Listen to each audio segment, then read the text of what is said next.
There is an argument to be made that this hire is almost more important than Unai Emery, only because managers move on in football, and sadly Unai Emery will one day move on.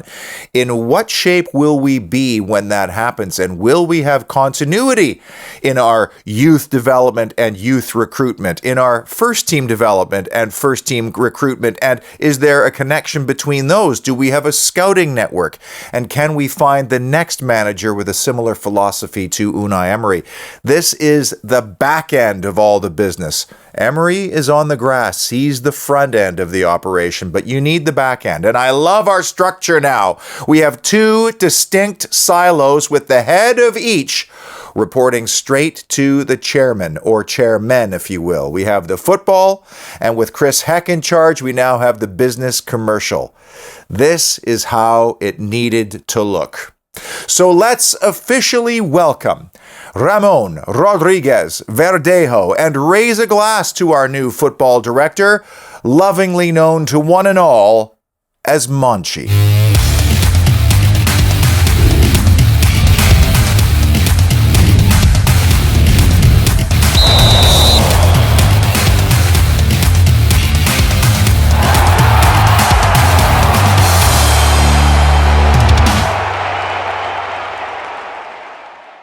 I don't know about you, but I've not been this excited to be a Villa fan since maybe the glory years of the early 80s. Everything feels like it's just falling into place. And part of my excitement, too, is because of this partnership with 24/7 Industrial Services UK, because it affords me the ability to do so much more research on everything Aston Villa associated. And I'm going to introduce you to Paul Handsaker during this show.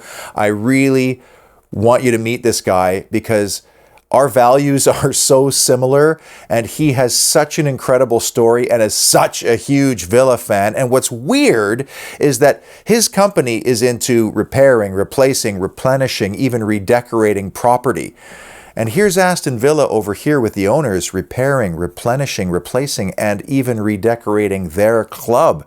It's spooky how everything is just kind of falling into place. Now, I was as irritated as the next guy that Matteo Alemany basically said to our owners, I do. And whew, do I love that ring. Wow. I could have never gotten that ring over there, even though I am still madly in love with a girl called Barcelona. And when she finds out I said I do to you, she's going to come running back. And it worked for him. But it did go to show that our owners are no longer around. Since hiring Unai Emery, they've learned you pay for AAA double diamond elite quality, you get what you pay for. And although they didn't land Alemany, from everything I've read and heard, Monchi is regarded as 1B in that space.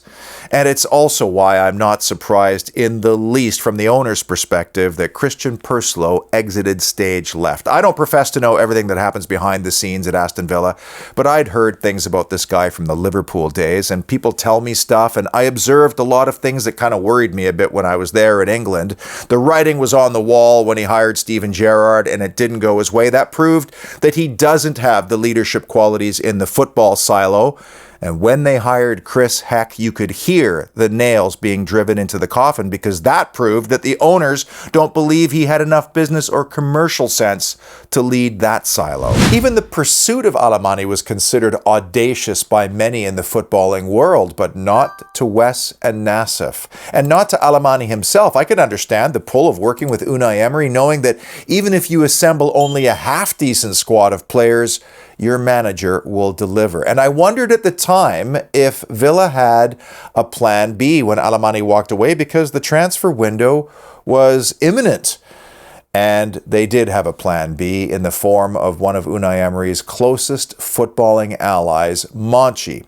Together, they achieved incredible things at Sevilla for a club of that size. And he nearly joined Emery at Arsenal, but said no in the end in 2019, despite the fact that he had spent 6 months in London just trying to learn how English football functioned. The fact that Monchi was Unai Emery's, or the owner's, plan B, however that worked out, is interesting in itself, because how often do managers come in and immediately default to the familiar and bring in the legion of allies that they used to work with? Well, here's one, for example. How long before Gary McAllister joined Steven Gerrard in Saudi Arabia? By the way, Stevie G knows that there is relegation in that league, right? Anyway, Matteo Alemany had never worked with Unai Emery before, but Unai Emery put his name forward because he felt he was the best name available in that space in the market, and he was willing to be potentially even uncomfortable and challenged in that role, because the hierarchy is not bottom up, it's top down. That's how it should work, and it's weird hiring a manager before a sporting director. That's always a little bit awkward. But here, Emery said, for the betterment and for the best interests of the football club, go after that guy first. I love him even more now. And now, a quick word from our sponsor, Paul Handsaker, the owner of 24/7 Industrial Services UK. We're going to talk a lot about his Villa fandom and being in Rotterdam and Anderlecht back in '82. But Paul, the story of how you founded your company is so interesting. Why don't you tell us how it all came together at the beginning? My dad is my hero, and he taught me everything in work and life and everything. He actually sacked me when I was working for him. It sounds brutal, and at the time I thought it was, and he gave me a bit of a kick up the backside that, right, okay then, Paul, you've got to get out there and you've got to do your bits and pieces. So coming from a person who'd come away from school with nothing, no qualifications, which I really regret. The only thing I'd got in life that I'd been taught and everything was my dad teaching me how to estimate. And the estimating came from painting, decorating, little bits of building work and everything else. So my first customer came about and he was saying, right, okay, Paul, can you get this room decorated? And yet again, when you've got twin boys and a mortgage and everything else, it's right. Yeah, of course we can. Even if I have to do it myself, I'm going to do it. So we started off by doing that. And when we was there on the first job, they've gone to us, do you know, can you get this electrics done? So yeah, again, if I couldn't do it myself, I got somebody else in. And then it just spread from there. So we try to pride ourselves at 24/7 from doing everything from your roof down to your drainage in the ground. So we are a company who have got many strings to our bow, to be truthful. But the only reason that we ever try and say that we do these things is because, you know what, we're quite good. I know that sounds big-headed, but I wouldn't put my name forward on anything if I didn't think we were good at what we were doing. So now you know a little bit about Paul Handsaker. What about Monchi? Starting with how he got that nickname, which goes all the way back to his childhood and this Mexican comic strip called El Monje Loco, the crazy monk, which the kids in Seville apparently read. And he looked like one of the characters, hopefully not this one, and it stuck right through his childhood and into his playing career, which was a bit fringy. He was a backup goalkeeper, let's be honest, 11 seasons, averaging about 12 appearances per year. But his leadership role with the club would be far more prolific, and he earned another nickname there called El Lobo de Seville, the Wolf of his Seville. Like Paul's dad, his dad was also a hard-working guy who demanded a lot from his son. He was a joiner at the local shipyard in San Fernando. And you have to think that when Monchi took over the leadership role at Seville, the club was a calamity. It was totally in crisis, and I guess he had nothing to lose, of course, and it was a logical progression from his playing career, but he still had to have some level of courage to take on that monumental a job. Now, before I get into the Holy Trinity show's 3 big reasons why Monchi is a good signing for Aston Villa, we need to talk about the Roma years. And it's a cautionary tale. You know me, I love Aston Villa. I always look for the positive side of every story. I get excited about everything, basically. And at Sevilla, his boyhood club, he was always going to be given the luxury of time. I mean, when he took over, nobody knew who he was. The club was skint. It was in a crisis. They were relegated. So he was allowed to be able to make mistakes and correct them. And it took about 6 years before the results started happening. He was not afforded the same luxury in Italy, and Roma is a much bigger club than Sevilla. I think Roma and Aston Villa are on par and live in roughly the same neighborhood in terms of stature, but the Premier League is a significant leap from Serie A. And one of the biggest jumps really is in the level of patience fans have. And that was a big problem because when he first arrived and that first summer, there was a lot of outgoing sales, a lot of money coming into the club. You think about it, he sold Mo Salah almost immediately upon arriving. Rudiger and also Paredes were in that group as well. And the only player that he brought back was Alexander Kolarov. And although Kolarov had a very good time at Roma and was a good purchase, people look over at Sevilla and saw what he did there. And I think they were expecting so much more on the incoming front. But it was the next summer that would ultimately prove to be Monchi's undoing. And this was after a Champions League semi-final, which might have caught some by surprise and maybe papered over some of the cracks that were starting to appear behind the scenes, because that summer, Monchi sold Alisson, the goalkeeper, Nainggolan, and Kevin Strootman for a combined 128 million euros, and he replaced them with two 29-year-olds costing 50 million euros, Javier Pastore and Steven Nzonzi. That led to some tension with the coach that Monchi hired, Eusebio Di Francesco, who apparently really wanted Hakim Ziyech during that summer window. And you remember Francesco Totti, the Roma legend, he went upstairs to take a leadership role after his playing days. Well, he flat out said in the media, Monchi is not listening to the needs of his coach. And so after signing a 4-year deal and a Champions League round of 16 exit to Porto, Monchi was fired and back he went to Sevilla. Now, the silver lining from that very short stint in Italy was that we got to see what Monchi was really about in terms of reflection. And he was able to admit and to identify where things went wrong. And that's the sign of a very mature and professional leader who wants to grow and who is thinking about that potential next opportunity, i.e. this one. And he fully admits, I should have understood the club better, the supporters, the media, how the club was part of the fabric of Rome itself. And for me, that's an encouraging aspect of this guy's character. But boy, I would temper the optimism a little bit based on the amount of incoming money that might have been wasted, including on Robin Olsen. He spent 12 million euros on the Swedish goalkeeper. And so I wonder, in the same way, whether Unai Emery felt like he had some unfinished business in the Premier League and needed to come back and prove himself there, whether Monchi too wants to prove that he can do it outside of one club where he's been so long tenured.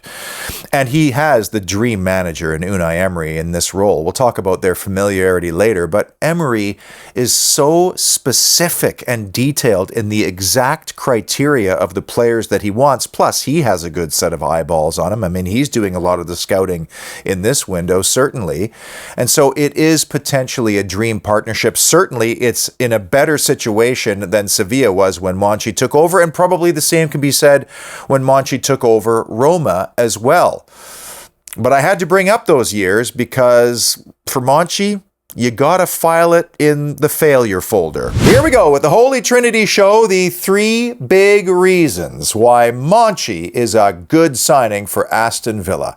And we'll start with the obvious and most important one, the honorable mention, and that is his previous working relationship with Unai Emery. Everybody at Sevilla recognized right away that these two had mutual respect for one another. They had chemistry together, both on and off the field, and they complemented each other perfectly. Emery could take virtually any player and improve that player, molding them and sculpting them into the system that he preferred to play, while Monchi could bring in diamonds in the rough based on the criteria provided by Emery and replenish the squad without reducing the quality. And some may say that Monchi was the reason why the transfer business was so good, but Unai Emery also gets some credit too for improving the value of the player through his performance. Great example, Diego Carlos. Monchi found him at Nantes in France, paid 15 million euros for him.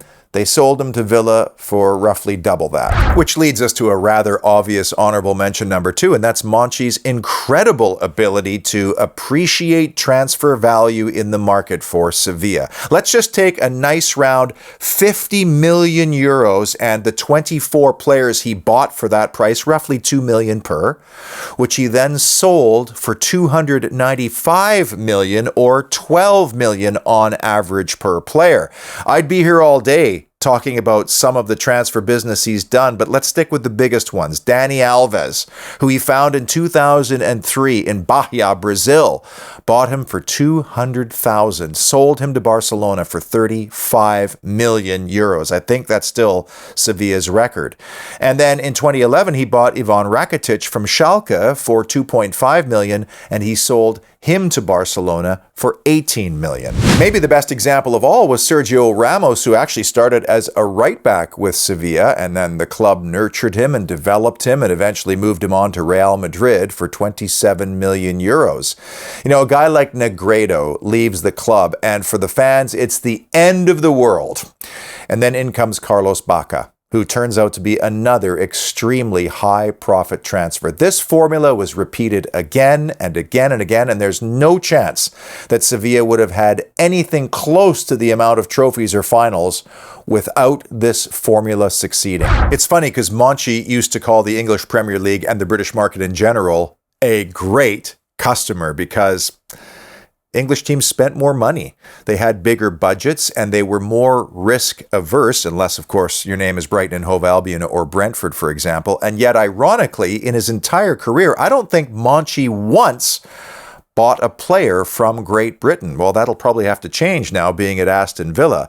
And you do wonder whether or not he will at some point in the future adopt his Sevilla methodology where you sell your best players at their peak for their most and highest transfer value and then replace them with diamonds that you find who are younger, cheaper, obviously, and then hopefully better if you trust your eyeballs and your scouting networks. This feels like an overhaul summer to me.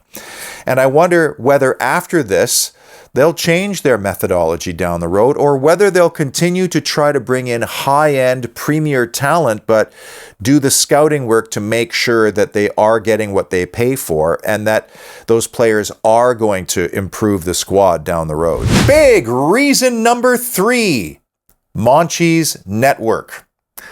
One of the reasons why I was so gutted when Alemany did the U-turn was we missed out on his contacts. I mean, imagine the head of Barcelona, every player in the world wants to end up playing at the Camp Nou at some point in their career. So think about all the names in his cell phone contacts. But in Monchi, we are also getting a very connected administrator. In fact, the first thing he did at Sevilla was to create his scouting matrix, very quickly amassing 400 sets of eyeballs scattered all around the planet. But it's his relationship with agents that is equally important, because agents loved this guy and they loved Sevilla because their players came in, they were developed, and then they were sold on to the next tier, and agents don't make money until their clients are sold on to the next tier.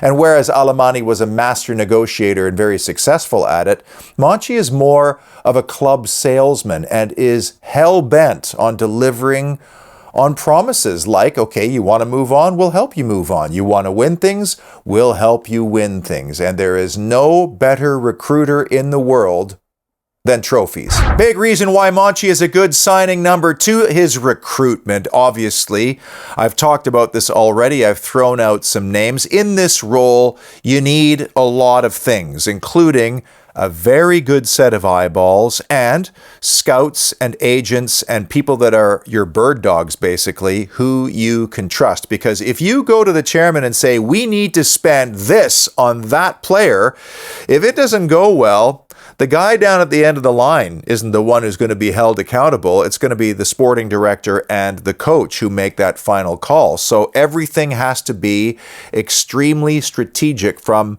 the eyeball and then the analytics standpoint. And the same can be said for outgoing players. There is a talent in knowing when to move a player on. And this also is now supported by data analysis, because you can have a book on a player and kind of know how many kilometers he has under the hood, and you know when the manufacturer's warranty starts to run out and when things start to break down. That's the time you want to sell that player on. Monchi's approach has been very thorough, very systematic, and obviously successful, and it starts with amassing the database. And at any given time for Sevilla, there'd usually be about 250 names on their master spreadsheet.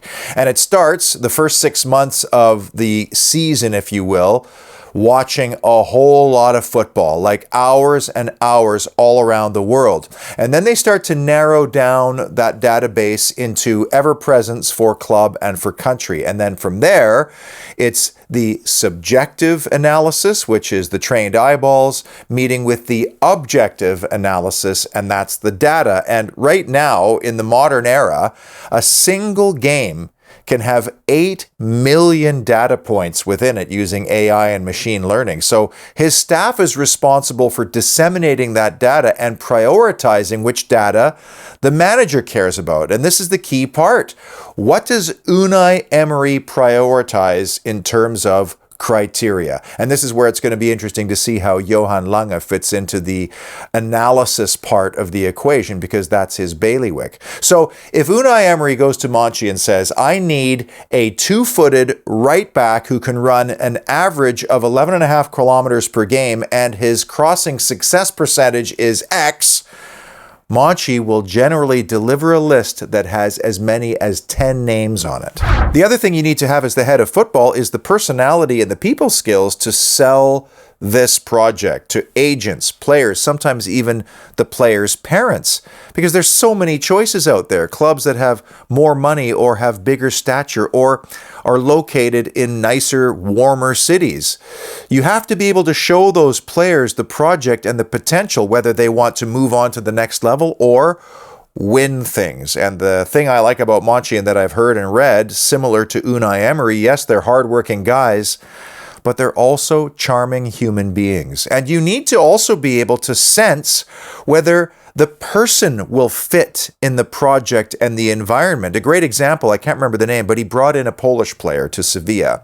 And he worried, is this Polish guy going to assimilate in Spain here? And sure enough, by the time he moved on, he adopted the local Spanish dialect. And that's what we want here. We want to find players that are ready to embrace being a Brummie and maybe even have the Brummie accent when they leave. And of course, the head of football has to connect the club's entire footballing structure together, including the youth. And at Sevilla, Monchi developed a matrix of almost 700 eyeballs to scout youth, prioritizing the immediate local area and community, which is straight out of Sir Alex's book, because if you get the local players, hopefully the club means something more to them. Of course, you have to create a nurturing, growth-oriented environment, which Sevilla did. They graduated several onto the first team, others they sold for a profit to help fund transfers, but they had one of Spain's top producing academies, so much so that the B team had a double promotion and for much of his time was playing in Spain's second tier, which is very uncommon. And the number one reason why Monchi is a good signing for Aston Villa, his teams win. Yes, it took some time. Understandable given the circumstances at Sevilla when he took over, but when those squads were starting to get built in the likeness and image of the manager and the sporting director, the trophies followed. 6 Europa League titles, 3 in a row under Unai Emery, 2 more Copa del Rey's. All in all, during Sevilla's pomp, 14 finals in 10 years. And this was all while playing European football and extra games, doing gangbuster transfer business, which meant a lot of turnover in the squad, not a lot of long-term continuity, and all under a strict transfer budget. Monchi had a great quote while at Sevilla when he said, "Fans don't come to the stadium holding banners that say, 'We did great in the transfer business.' All they care about is trophies. And all our owners care about is trophies, because that is what this club has been missing. We're already in Europe. The goal now is to either win the Conference League to get into a better competition or get into bigger European competitions by merit of our placement in the Premier League.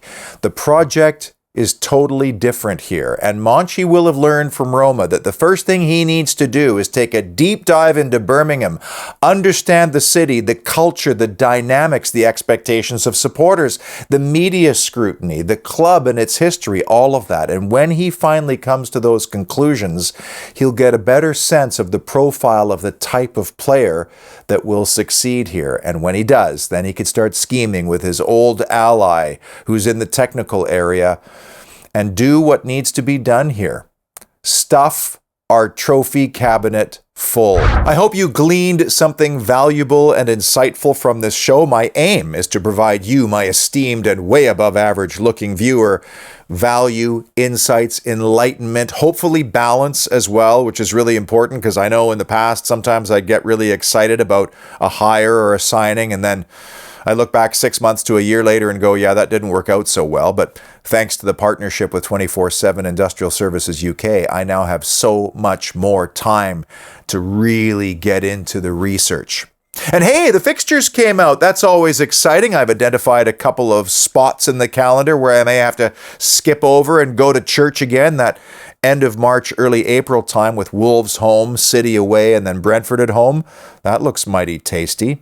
Until the next piece of news or signing, soak up the sun, get out there and barbecue something, and of course, and as always, up the mighty Villa.